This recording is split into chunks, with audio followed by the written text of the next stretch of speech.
مومن موت سے نہیں ڈرتا بلکہ برے عمل سے ڈرتا ہے۔ حضرت ابو بکر صدیق رضی اللہ تعالی عنہ کہ عمر بن خطاب اللہ سے ڈرتا رہ ورنہ عذاب الہی میں گرفتار ہوگا۔ حضرت عمر بن خطاب رضی اللہ تعالی عنہ عمدہ لباس کے حریص کفن کو یاد رکھ، عمدہ مکان کے طالب قبر کا گڑا نہ بھول۔ حضرت عثمان ذوالنورین رضی اللہ تعالی عنہ لوگ خواب غفلت میں پڑے سو رہے ہیں، جب مرتے ہیں تو ہوشیار خبردار ہو جاتے ہیں۔ حضرت علی المرتضیٰ رضی اللہ تعالی عنہ خدا کی عبادت اپنی جان پر جبر کیے بغیر نہیں ہو سکتی۔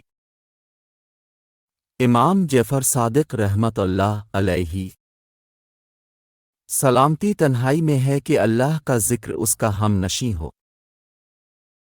حضرت اویس قرنی رحمت اللہ علیہ جس نے دنیا کو پہچان لیا اس نے دنیا کو دشمن سمجھا۔ حضرت حسن بصری رحمت اللہ علیہ سال بھر میں اگر ایک بوند بھی تیری آنکھ سے خدا کے لیے نکلے وہی کافی ہے۔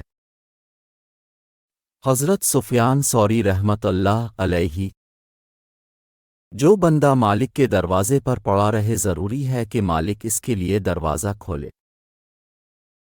حضرت ابو علی جرجانی رحمت اللہ علیہ اگر اللہ کے دوستوں کی گفتگو اور تہجد کی نماز کا لطف نہ ہوتا تو میں ایک ساتھ بھی رہنا گوارا نہ کرتا۔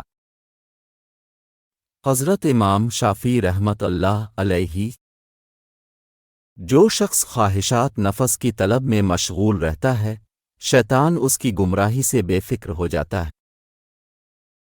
حضرت مالک بن دینار رحمت اللہ علیہ بہت سے علماء ایسے ہیں جو بادشاہ کے پاس دین لے کر جاتے ہیں لیکن جب واپس آتے ہیں تو دین وہیں چھوڑ آتے ہیں۔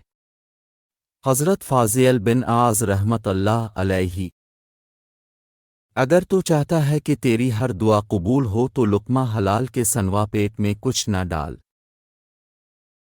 حضرت ابراہیم بن ادھم رحمت اللہ علیہ جس کا ظاہر اس کے باطن پر دلالت نہ کرے اس کے پاس مت بیٹھو۔ حضرت ذوالنون مصری رحمت اللہ علیہ بندہ اس وقت تک کامل نہیں ہوتا جب تک کہ دین کو اپنی خواہشات پر ترجیح نہ دے۔ حضرت سائری سکتی رحمت اللہ علیہ جو شخص ایک رات غفلت سے سوتا ہے آخرت کی 1000 برس کی مسافت میں پیچھے رہ جاتا ہے۔ حضرت شبلی رحمت اللہ علیہ قابن حق صبح کی آہوزاری میں تلاش کرو، اگر وہاں سے حاصل نہ ہوا تو اور کہیں نہ پاؤ گے۔ حضرت ابراہیم الخواص رحمت اللہ علیہ دنیا ایسا گھر ہے جو انسان کو ہر گھڑی نئے گناہ پیش کرتا ہے۔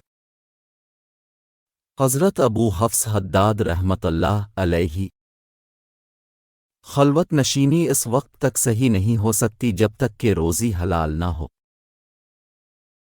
حضرت سہل بن عبداللہ تستری رحمت اللہ علیہ